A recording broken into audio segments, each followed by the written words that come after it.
2,900,000 ብር ነው ማለት ነው። ሱቆቻችንና ቤቶቻችን ከወለድ ነፃ የሆነ የባንክ አገልግሎት አለው። የመጣንበት ደረጃ አለ። ፊት ለፊት ነው። ይሄኛው ሊፍት ነው። እስከ 3,700,000 ብር የሚደርስ ልዩ ቅናሽ እንሰጣቸዋለን ማለት ነው። በ249,000 ብር ውል መዋዋል ይችላል። በ600,000 ብር ቤት መግዛት ይችላል። የተሰጠው የግንባታ ፈቃድ የሪል ስቴት መሆኑን የሚያረጋግጡ ዶኩመንቶችን አብረን እንሰጣለን። የእናት ካርታ ኮፒ አድርገን እንሰጣለን።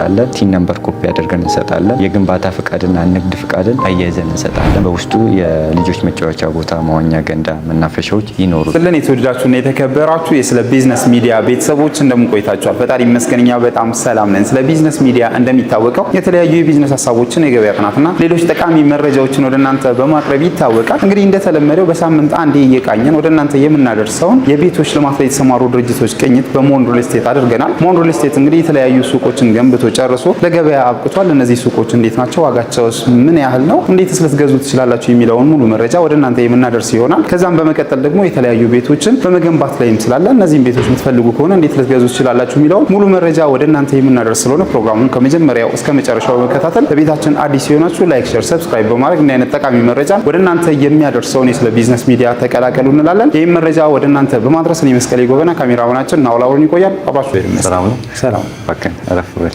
አመሰግናለሁ።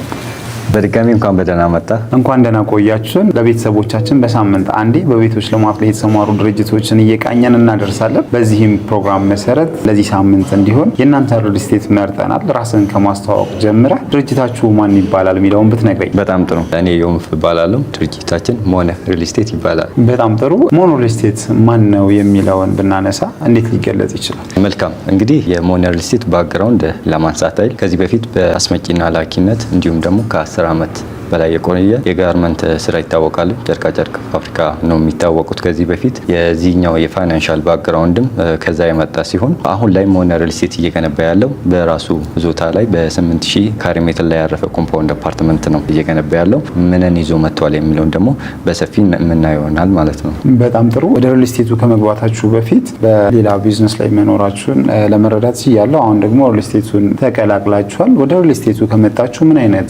ፕሮጀክቶችን አስረከባችሁ ወይ ደግሞ ምን አይነት ስራዎችን ሰርታችኋል? በጣም ጥሩ። በዚህ በሪል ስቴት ኢንዱስትሪ ከ1 ዓመት ከ6 ወር በላይ አስቆጥረናል። በዚህ 1 ዓመት 6 ወር ውስጥ ደግሞ 100% ያለቁ ሱቆችን ሰርተን አስረክበናል። የተወሰኑ ሱቆች እዛ ላይ ቀሩናል ለሽያጭ ክፍት የሆኑ እነሱንም ደግሞ በዲቴል የምናያቸው ይሆናል። 3 አይነት የግንባታ ሂደቶችን ያሉን፣ አንደኛ 13ኛ ፎቅ ላይ የደረሰ ብሎክ አለን። ሁለተኛ ደግሞ አንደኛ ፎቅ ላይ የደረሰ ኤ3 የሚባል ብሎክ አለን። ሶስተኛውና የመጨረሻው ደግሞ ቤዝመንት ላይ ያሉ ብሎኮች ይኖሩናል ማለት ነው። 2 ዓመት ባልሞላ እድሜ ውስጥ የዚህን ያህል ፕሮግረስ ሄደናል እያላችሁ ነው።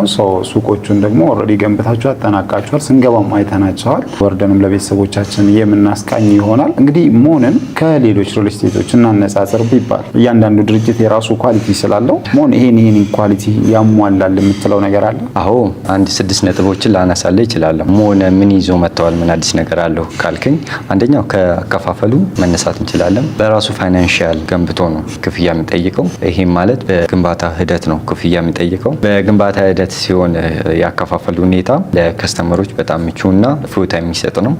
ለምሳሌ አሁን ላይ 13ኛ ፎቅ ላይ ያለውን ብሎክ ላይ ቢገዙ ሁለተኛ ክፍያ የሚከፍሉት እኛ ገንብተን 15ኛ ፎቅ ላይ ሲንደርስ ሲሆን፣ እንዲሁም ደግሞ አንደኛ ፎቅ ላይ ያለውን ብሎክ ከገዙ እኛ ገንብተን 3ኛ ፎቅ ላይ ሲንደርስ ሲሆን፣ እንዲሁም ደግሞ ቤዝመንት ላይ ያለው ቤዝመንቱን ጨርሰን አንደኛ ፎቅ ላይ ሲንደርስ ክፍያውን የሚከፍሉት ይሆናል ማለት ነው። ይሄ የሚያሳየው አንደኛ በራሳችን ፋይናንሻል ነው የምንገነባው፣ ሁለተኛ ደግሞ ከስተመር አይቶ ካመነበት ብቻ ነው የሚከፍለው ማለት ነው። ሌላኛው ከወለድ ነፃ የሆነ የባንክ አገልግሎት አለው። ብዙ ጊዜ ምናልባት የባንክ አገልግሎት ሊኖር ይችላል። ከወለድ ነፃ የሆነ ባንክ አገልግሎት ግን እኛ አዘጋጅተናል። በቃል ደረጃ ብቻ አይደለም፣ ውላችንም ላይ አካተን ይዘን መተናል። ስፔሲፊክ አድርገን ከወለድ ነፃ የሆነ የባንክ አገልግሎት እንደምናመቻች በውሉ እናያይዛለን። ሌላኛው የእምነት ጉዳይ ነው። ከስተመሮቻችን ሞነ ሪል ስቴትን ሲገዙ በውል ደረጃ ብቻ ሳይሆን በዶክመንትን አብረን እናያይዛለን። ይሄን ስለም እናት ካርታ ኮፒ አድርገን እንሰጣለን። ይሄ ደግሞ የሚያሳየው ሞነ ሪል ስቴት በዚህ 8,000 ካሬ ሜትር ላይ ያረፈ ኮምፓውንድ አፓርትመንትን ምንም አይነት ብድር እንዳልተበደረበት ከምንም አይነት እዳ ነፃ መሆኑ የሚያሳይ እንዲሁም ደግሞ የሞነ ሪል ስቴት መሆኑ እንዲሁም የተሰጠው የግንባታ ፈቃድ የሪል ስቴት መሆኑን የሚያረጋግጡ ዶኩመንቶችን አብረን እንሰጣለን። የእናት ካርታ ኮፒ አድርገን እንሰጣለን። ቲን ነምበር ኮፒ አድርገን እንሰጣለን። የግንባታ ፈቃድና ንግድ ፈቃድን አብረን አያይዘን እንሰጣለን ማለት ነው። ሶ ይሄ ህጋዊነታችንን የምናረጋግጥበት አንደኛው ይሆናል። ሌላኛው ውጭ ሀገር ላሉ ደንበኞቻችን አሊያም ከስተመሮቻችን እዛው ሆኖ የሚገዙበትን እድል አመቻችተናል። ይህም በዲኤችኤል በኩል እዛው ሆኖ ክፍያም መፈጸም ይችላሉ፣ ውልም መፈራረም ይችላሉ ማለት ነው። ሶ ይሄ ዘመናዊነትን ተጠቅመን ያመጣ ነው አንደኛው ነገር ነው። ሌላኛው ኮምፓውንድ አፓርትመንት ነው። ኮምፓውንድ አፓርትመንት እንደመሆኑ መጠን በራሳችን ይዞታ ላይ እየገነባ እንደመሆኑ መጠን ሰፊ የሆነ ቦታ አለን። በዚህ 8000 ካሬ ሜትር ላይ ያረፈ ኮምፓውንድ አፓርትመንት ላይ የምንገነባው 5 ብሎኮችን ብቻ ነው። እያንዳንዱ ብሎኮች 1000 ካሬ ላይ ያረፉ ነው። 3000 ካሬውን ለግሪን ኤሪያ ነው የምንጠቀመው። እነዚህ ግሪን ኤሪያዎች ደግሞ የራሳቸው ኢሚኒቲ አላቸው። በውስጡ የልጆች መጫወቻ ቦታ፣ መዋኛ ገንዳ፣ መናፈሻዎች ይኖሩታል ማለት ነው። በተጨማሪ ለእያንዳንዱ ብሎክ ላይ ቴራስ አለው። ይሄ ቴራስ 3 ነገርን የያዘ ነው። አንደኛው ታንከርን ይዟል። ሁለተኛ ላይ ደግሞ ስቶር እና የኪችን ቦታ አለው። እንዲሁም ደግሞ ባኞ ቤት አለው ማለት ነው። ምንድነው የሚጠቅመው ካልከኝ የተለያየ ፕሮግራም ቢኖረው እዚህ ላይ የገዛ ከስተመር ለሌላ ነገር ወጪ አይዳረግም። ኦልሬዲም እዛው ላይ ዲኮር አሰርቶ መጠቀም ይችላል። ከተጠቀሙ በኋላ ባኞ ቤቱ ሄዱም እዛው ላይ መጠቀም ይችላሉ። ኪችን ደግሞ ማንኛውም ኬተሪንግ ጠርቶ እዛው ማስተናገድ ይችላል ማለት ነው። ሌላኛው ነገር ኢትዮጵያዊ እንደመሆናችን መጠን የተለያዩ ባህል ስላለን የእርድ ቦታ እንዲሁም ደግሞ የተለያየ ፕሮግራም የምናዘጋጅበት ቦታ ለብቻ አዘጋጅተናል። በተጨማሪ ለእያንዳንዱ አፓርትመንትን ለገዛ ከስተመር አንዳንድ ፍሪ የሆነ ነፃ ፓርኪንግን ሰጥተናል ማለት ነው። እነዚህ ነገሮች ሞላ ጎደል ከሌላው ሪል ስቴት ለየት ያደርገናል። ኦኬ፣ በጣም ጥሩ። እንግዲህ ሰፊ ፖይንቶችን ለማንሳት ችለናል። ነገር ግን ከነዚህ ውስጥ ደግመን እንድናወራባቸው የምፈልጋቸው ነጥቦች አሉ። በተለይ የብድር አገልግሎታችሁ ምን አይነት የብድር አገልግሎት ነው የሚሆነው የሚለውን ግልጽ ለማድረግ ወለድም እንደሌለው ነግረኛልና እንደ ምሳሌ አንዱን ቤት እንውሰድና ይህንን ቤት በዚህን ያህል ብር ቢገዙ የዚህን ያህል ብር ቢከፍሉን ይህንን ያህል ብር ደግሞ በባንክ እናስይዛለን፣ ይህንን በዚህ ጊዜ ይከፍላሉ ብለህ ግልጽ ብታደርግልን። በጣም ጥሩ ጥያቄ ነው የጠየቅኝ። 2 አይነት የባንክ ምርጫዎች አላቸው። አንደኛው በዳውን ፔመንት ቀስ ብሎ መክፈል ይችላሉ፣ የባንክ ኦፕሽን መጠቀም ይችላሉ። ሁለተኛ ላይ ደግሞ 50%ቱን ከፍሎ አሁኑኑ የሚዋዋሉበት የባንክ ውል ይሆናል ማለት ነው። እስቲ በኤግዛምፕል ላሳየም። ለምሳሌ አንድ ከስተም 80 ካሬ ባለ 1 መኝታ ገዛን እንበል። የዚህ ቤት ጠቅላላ ዋጋ 6,200,000 ብር ነው። ቅድመ ክፍያው 8% ነው። ይሄም 499,000 ነው። ግን ከስተመር እጁ ላይ አሁን በቂ ብር ካሌለ 4% መክፈል ይችላል። ይሄም ማለት በ249,000 ብር ውል መዋዋል ይችላል ማለት ነው። ይሄም እንደዚህ ገዝቶ የባንክ ኦፕሽን መጠቀም ይችላሉ። እንዴት ካልከኝ ለምሳሌ በዳውን ፔመንት 499,000 እየከፈለ 50% ላይ ሲደርስ አቁሞ ቀሪውን ከባንክ ጋር ማያያዝ ይችላል። ይሄም ማለት ለምሳሌ ከስተመር እየሰራ ምናልባት መሀል ላይ አቅም ቢደክመው 50% ላይ ሲደርስ የባንክ ኦፕሽን መጠቀም ይችላል ማለት ነው። አንደኛ ይሄ ነው። ሁለተኛ ላይ ካሁኑኑ 50% ከፍሎ ዲስካውንትም አግኝቶ ከባንክ ጋር ማያያዝ ይችላል። ይሄ ማለት በ6,200,000 ብር ጠቅላላ ዋጋ የሚገዛውን ቤት በ5,870,000 ብር ገዝቶ ይሄም ማለት 374,000 ብር ዲስካውንት አግኝቶ ቀሪውን ከባንክ ጋር ማያያዝ ይችላል። ቀሪውን ከባንክ ጋር የሚያያይዘው አሁን ላይ አጠቃላይ የሚከፍለው ለዚህ 2,900,000 ብር ሲሆን ቀሪውን 2,900,000 ብር ግን ከባንክ ጋር ነው የሚያያይዘው ማለት ነው። ግልጽ ነገር ነው። አሁኑኑ አውቆ አምኖበት የሚገባ ጉዳይ ነው ማለት ነው። በጣም ጥሩ። ስለዚህ ዲስካውንትም አለው ባንክም አለው። በትክክል ፕሮግረስም አለው ባንክም አለው። አዎ በዚህ እዚህ ላይ እኛ አንደኛውን ነው የወሰድነው። ከ80 ካሬ እስከ 165 ካሬ በተለያየ ካሬ አማራጭ ነው ያለው። ባለ 1 እና ባለ 2 ባለ 3 ነው። ባለ 2 እና ባለ 3 ተጨማሪ የሰራተኛ ክፍል አላቸው። እነሱም በኋላ ላይ ዲቴል የምናወራቸው ይሆናል። በጣም ጥሩ። እንግዲህ የባንክ ኦፕሽኖቹን በዚህ መልኩ ገልጸህልኛል። ምናልባትም አሁን የነገርከኝ ዋጋ ጠቅላላ ዋጋውን የካሬ ዋጋውን አላወቅኩትም እና ከእንግዲህ የምትነግረኝን ዋጋዎች የካሬ ዋጋውን ማጣቅሰ ማጠቃለያ የዋጋውን ጉዳይ የመኖሪያ ቤቶቹንም የሱቆቹንም ልትነግረኝ። ከባለ 1 መኝታ እንግዲህ አሁን ያወራነው ነው። ከባለ 2 መኝታ ጀምሮ ያሉትንም ደግሞ ትንሽ ብሪፍሊ ላብራራለን። እንግዲህ ሁሉም ቤቶች በሁሉም ፍሎር ካሬ 77,900 ነው። እንደ ከስተመር ፍላጎትና እንደ ካሬው እንደ ስፋቱ ምርጫ ብሩ ይለያያል እንጂ በፍሎርም ምንም የሚለያይ አይነት ፕራይስ የለም ማለት ነው። ለምሳሌ ባለ 2 ተጨማሪ የሰራተኛ ክፍል ያለው 97 ካሬ፣ ትንሹ ካሬ 97 ካሬ ካሬ ነው። 110 ካሬ አለ፣ 120 ካሬ አለ፣ 126 ካሬ አለ። ከስተመር ባለ 2 መኝታ በሚፈልገው ካሬ መምረጥ ይችላል ከነዚህ ውስጥ ማለት ነው። ለምሳሌ 97 ካሬ ጠቅላላ ዋጋው 7 ሚሊዮን 600 ሺህ ብር ነው። እኛ አሁን ላይ ከከስተመር የምንፈልገው 8% ብቻ ነው። ይሄም ማለት 600 ሺህ ብር ብቻ ነው ማለት ነው። በ600 ሺህ ብር ቤት መግዛት ይችላል።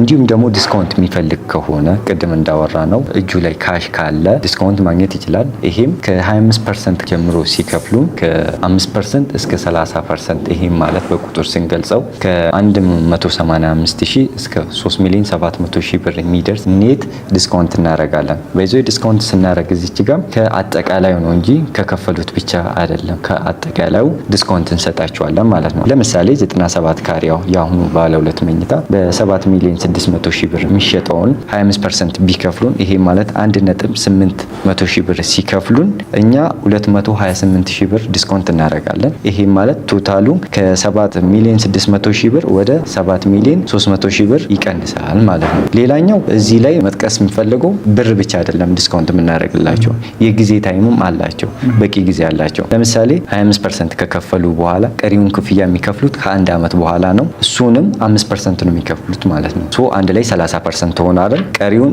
20%ቱን ቀስ ብሎ መክፈል ይችላሉ ማለት ነው። ሶ የጊዜ ዲስካውንት አላቸው ማለት ነው። ሌላኛው 50% ሲከፍሉ ነው። 50% ሲከፍሉ 442 ሺህ ብር ዲስካውንት እናደርግላቸዋለን። ይሄም ከ7 ሚሊዮን 600 ሺህ ብር ወደ 6 ሚሊዮን 900 ሺህ ብር ቶታል ፕራይስ ይወርዳል ማለት ጠቅላላ ዋጋው ከ7 ሚሊዮን 600 ሺህ ብር ወደ 6 ሚሊዮን 900 ሺህ ብር ይወርዳል። ይሄንን ዲስካውንት ለማግኘት ከነሱ አሁን የሚጠበቀው 3 ሚሊዮን 400 ሺህ ብር ብቻ ነው ማለት ነው። 3 ሚሊዮን 400 ሺህ ብር ከፍሎ 450 ሺህ ብር የሚጠጋ ብር ዲስካውንት ማግኘት ይችላሉ። አንደኛ እሱ ነው። እዚህ ላይ ከፈለጉ ከባንክ ጋር ማያያዝ ይችላሉ። የቀረውን ደግሞ በዳውን ፔመንት ይሄ ማለት 600 ሺህ ብር እየከፈሉ መጨረስ ይችላሉ ማለት ነው። ባለ 3 መኝታ ምን ይመስላል የሚለውን ደግሞ እንየው። 3 አይነት አለን። 139 ካሬ አለን፣ 161 እና 165 ካሬ አለን። ከስተመር እንደ ፍላጎቱ መምረጥ ይችላል። የካሬውን ስፋት ግን ሁሉም በካሬ 77900 ነው። ለምሳሌ ባለ 139 ካሬ ተጨማሪ የሰራተኛ ክፍል ያለው ባለ 3 መኝታ አጠቃላይ ዋጋው 10 ሚሊዮን 800 ሺህ ነው። ከዚህ 10 ሚሊዮን 800 ሺህ ብር ላይ እኛ የምንጠይቀው አሁን 8% ነው። ይሄም ማለት 867 ሺህ ብር ነው ማለት ነው። 867 ሺህ ብር ከፍሎ ውሉን መውሰድ ይችላል ማለት ነው። እነዚህም ዲስካውንት አላቸው። ካሬ በጨመረ ቁጥር የዲስካውንት መጠን ይጨምራል። እነዚህ ትላልቅ ካሬዎች ትልቅ ዲስካውንት አላቸው። ለምሳሌ እዚህኛው ላይ 25% ሲከፍሉ እስከ 5% የሚደርስ ልዩ ቅናሽ እናደርጋለን። ይሄ ማለት 541 ሺህ ብር ዲስካውንት እናደርጋለን። ይሄም ቶታል ካሬው ከ10 ሚሊዮን 800 ሺህ ወደ 10 ሚሊዮን 200 ሺህ ብር ዲስካውንት ተደርጎላቸው አጠቃላይ ዋጋው ይሄንን ይሆናል። እነሱ ከዚህ ላይ ይሄንን 500 ሺህ ብር ለማግኘት ከነሱ አሁን ላይ የሚጠበቀው 25%ቱ 2 ሚሊዮን 500 ሺህ ብር ብቻ ነው ማለት ነው። ቀሪውን ከ1 ዓመት በኋላ 5%ቱን ይከፍላሉ። ቀስ ብሎ ሰርቶ መክፈል ይችላሉ ማለት ነው። አሁን ላይ እጃቸው ላይ ካሽ ካለ ደግሞ 50%ቱን መክፈል ይችላሉ ካሉ እስከ 600 ሺህ ብር የሚደርስ ልዩ ቅናሽ እናደርግላቸዋለን። ይሄንን ለማግኘት ከነሱ የሚጠበቀው 2 ሚሊዮን 900 ሺህ ብር ነው ማለት ነው። ሌላኛው 50% ሲከፍል እስከ 10% የሚደርስ ልዩ ቅናሽ እናደርጋለን። ይሄም ማለት በቁጥር 1 ሚሊዮን 83 ሺህ ብር የሚደርስ ዲስካውንት እናደርጋለን። ይሄም ከአጠቃላይ ከ10 ሚሊዮን 800 ሺህ ብር ወደ 9 ሚሊዮን 700 ሺህ ብር ይወርዳል። ይሄንን ዲስካውንት ለማግኘት ከነሱ የሚጠበቀው 4 ሚሊዮን 800 ሺህ ብር ብቻ ነው። 4 ሚሊዮን 800 ስለከፈሉ እኛ ደግሞ ለነሱ የምንሰጣቸው 1 ሚሊዮን ዲስካውንት ነው ማለት ነው። ይሄ ትልቅ ብር ነው። በይዘይ ካልከፈሉት ላይ ነው ዲስካውንት እየሰጠን ያለ ነውና ከከፈሉ ላይ 500 ሺህ ብር ዲስካውንት ሰጠን። ካልከፈሉ ላይ ደግሞ ወደ 500 ሺህ ብር የሚጠጋ ልዩ ዲስካውንት ነው የምናደርግላቸው። ይሄ ነው 100% ሲከፍሉ ደግሞ እስከ 3 ሚሊዮን 700 ሺህ ብር የሚደርስ ልዩ ቅናሽ እንሰጣቸዋለን ማለት ነው። በጣም ጥሩ። እንግዲህ በጣም ጠለቅ ያለ እያንዳንዱን በሚባል ደረጃ የዋጋ ጉዳይ አንስተናል። ነገር ግን ቤተሰቦቻችን ብዥ እንዳይለባቸው የማጠቃለያ አንድ ሰው 100% ቢከፍል እናንተ የምታደርጉት ከፍተኛ ዲስካውንት ምን ያህል እንደሆነ ማወቅ ስለሚኖርብን እሱን ነገር ካሉት የቤቶች አማራጮች አንጻር ጥቀስልን። መልካም እንግዲህ ከባለ አንድ መኝታ ጀምሬ ላንሳለን። ለምሳሌ ባለ አንድ መኝታ 80 ካሬውን ሲገዙ ከ6,245,000 አውርደን በ4 ሚሊዮን 683,000 ብር መግዛት ይችላሉ። እንዲሁም ባለ ሁለት መኝታ 97 ካሬ ከ7 ሚሊዮን 600,000 ብር አውርደን በ5 ሚሊዮን 700,000 ብር መግዛት ይችላሉ። እንዲሁም ደግሞ ባለ 3 መኝታ 161 ካሬ በ12 ሚሊዮን 500,000 ብር የሚሸጠውን አውርደን በ8 ሚሊዮን 800,000 ብር መግዛት ይችላሉ ማለት ነው። ኦኬ ይሄ 100% መክፈል ለሚችሉና ለሚፈልጉ ከስተመሮቻችን ያመጣ ነው ዲስካውንት ነው። በጣም ጥሩ። እንግዲህ ዋጋውን በዚህ መልኩ አንስተናል።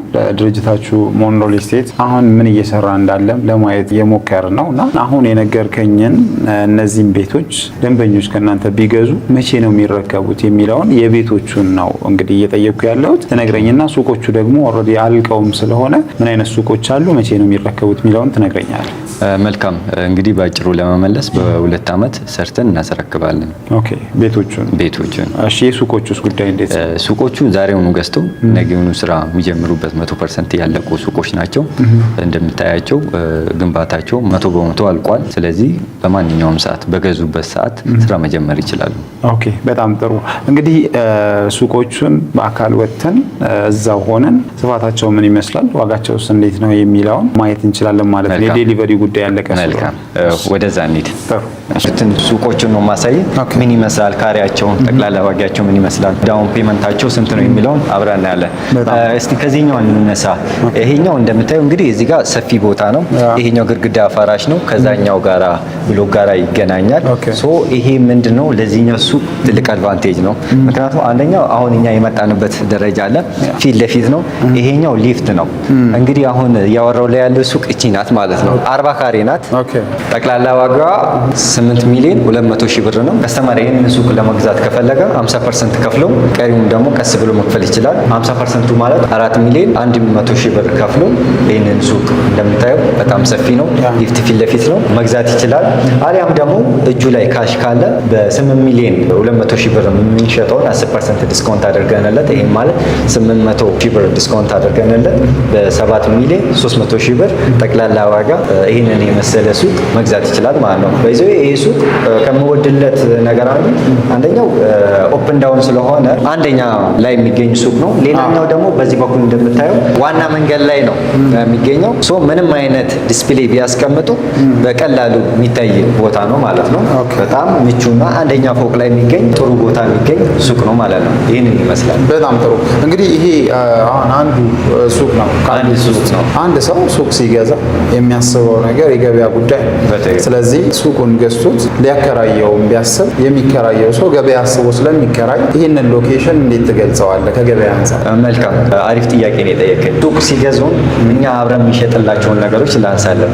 ሱቅ ብቻ አይደለም ገበያ አብረን እንሸጣለን። ይህን ስል እዚህ ጋር እንግዲህ እንደምታየው ወክዌይ ይበዛል፣ የሰው እግር ይበዛል። መስቀለኛ ወይንም ደግሞ ለአደባባዩ አጠገብ እንደመሆኑ መጠን ብዙ ከስተመር የሚያገኙበት ቦታ ነው። እሱ ብቻ ሳይሆን ይሄ መንገድ ቤቴል ዓለም ባንክ የሚወስደው ዋና መንገድ ነው።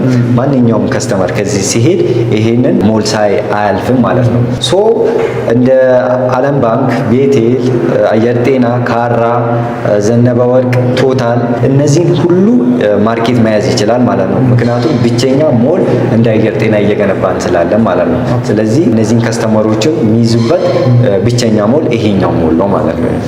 ሌላኛው ነገር ፍሪ የሆነ ፓርኪንግ ነው። ብዙ ጊዜ ከስተመሮችም ነጋዴም እነሱም መጥቶ የሚገዛ የሚገበያይ ከስተመር መኪናው የሚያቆሙበት ቦታ ይፈልጋል። ለዚህ ደግሞ እኛ ቀድመን ተዘጋጅተን ፍሪ የሆነ ምንም የማይከፍሉበት ፍሪ ፓርኪንግ ቦታ አዘጋጅተናል ማለት ነው። መንገድ ላይ አይደለም የሚያቆሙት መኪናቸውን፣ እኛ ያዘጋጀንላቸውን ቦታ ላይ መኪናቸውን ማቆም ይችላሉ ማለት ነው። ሱቋቸውን ሲያከራዩ ሲነግዱበትን ፍሪ የሆነ ፓርኪንግ ቦታ ስለሚያስፈልጋቸው ይህን ቀድመን አዘጋጅተናል ማለት ነው። በጣም ጥሩ። አሁን ደግሞ ወደ ግራውንድ ያሉትን የቀሩን ሱቆችን አሳያለሁ። አለው። ወደዛ እንሂድ። እንግዲህ ሌላኛው ሱቆቻችን ግራውንድ ላይ የቀረው ካልኩ ውስጥ አንደኛው ይሄኛው ነው። 33 ካሬ ነው። ጠቅላላ ዋጋው 11 ሚሊዮን ሲሆን ዲስካውንት አለው። እስከ 10% የሚደርስ ልዩ ቅናሽ አለው። ከከስተመሮቻችን አሁን ላይ የሚጠበቀው 50% ብቻ መክፈል ነው። ይሄ ማለት 5 ሚሊዮን 500 ሺህ ብር ከፍሎ መግዛት ይችላሉ። አሊያም ደግሞ በ10 ሚሊዮን ጠቅላላ ዋጋ መግዛት ይችላሉ ማለት ነው። 50% ከከፈሉ 50% እንዴት ነው የሚሆነው ማለት ነው? 50% ቀሪውን እስከ 3 ወር ባለ ጊዜ ውስጥ ከፍሎ መጨረስ ይችላል። እሺ፣ ይሄ 33 ካሬ ስፋት ያለው ሱቅ ነው። ምናልባት ከዚህ የሚያንስ ወይ ደግሞ ከዚህ የሚበልጥ እንደየፍሎሩ ደግሞ የሚኖረው ልዩነት ሳይኖርም ወይ አለ? ወደዛ እንሂድ ላሳይ። እነዚህ እንደምታያቸው ሁሉም ተሽጦ ያለቁ ሱቆች ናቸው። አንድ 24 ካሬ የቀረችን ሱቅ አለች። እሷን ላሳይም። በጣም ጥሩ። እንግዲህ ሱቋ ይህንን ትመስላለች። እንደምታዩት በጣም ለተመጣጣኝ ዋጋ ለሚፈልጉ ሰዎች በጣም ምቹ የሆነች ሱቅ ናት። ወደ ላይም ከፍታ አላት። በጣም ምቹ እና አሪፍ ቦታ ላይ ያለች አሪፍ ሎኬሽን። በዚህ በኩል ፓርኪንግ ቦታ ነው። ይህም አንድ አድቫንቴጅ ስለሆነ እሱ መጠቀም ይችላሉ። የዚች ሱቅ ጠቅላላ ካሬዋ 24 ካሬ፣ ጠቅላላ ዋጋ ደግሞ 7 ሚሊዮን 300 ሺህ ብር ሲሆን 50% ብቻ ከፍሎ መግዛት ይችላሉ። ቀሪውን በ3 ወር ውስጥ ቀስ ብሎ መክፈል ይችላሉ። የነዚህ 50% ደግሞ 3 ሚሊዮን 600 ሺህ ብር ሲሆን 3 ሚሊዮን 600 ሺውን ቀሪውን ቀስ ብሎ መክፈል ይችላሉ ማለት ነው። ምናልባት እጃቸው ላይ ካሽ ካለ ደግሞ 10% ዲስካውንት እንሰጣቸዋለን። ይሄም ከ7 ሚሊዮን ወደ 6 ሚሊዮን 900 ሺህ ብር መግዛት ይችላሉ ማለት ነው። በአጠቃላይ ሱቆቻችንና ቤቶቻችን ይሄ እነዚህን ይመስላሉ። ምናልባት ከስተመሮቻችን ሱቅም ሆነ ቤት ለመግዛት ሀሳብ ካላቸው በታች በምናስቀምጥላቸው ስልክ ደውሎ ማግኘት ይችላሉ። እንዲሁም ደግሞ በሶሻል ሚዲያ በዋትስአፕ፣ በቴሌግራም እንዲሁም በሊንክዲን ኢሞ ኮንታክት ማድረግ ይችላሉ። ድረገጻችንን በታች በኩል እናስቀምጥላቸዋለን። ኦኬ፣ በጣም ጥሩ። ሰፊ ሰዓት ወስደህ ያለምንም መከልከል ሙሉ መረጃ በሚባል ደረጃ ስለሰጠን ከልብ እናመሰግናለን። እኔም በጣም ነው የማመሰግነው። ውድ ጊዜያችሁን መስዋዕት አድርጋችሁ መታችሁ ስለጎበኛችሁ ያለንን ፕሮዳክት ደግሞ ለከስተመር ስላደረሳችሁልን በጣም ነው የምናመሰግናለን።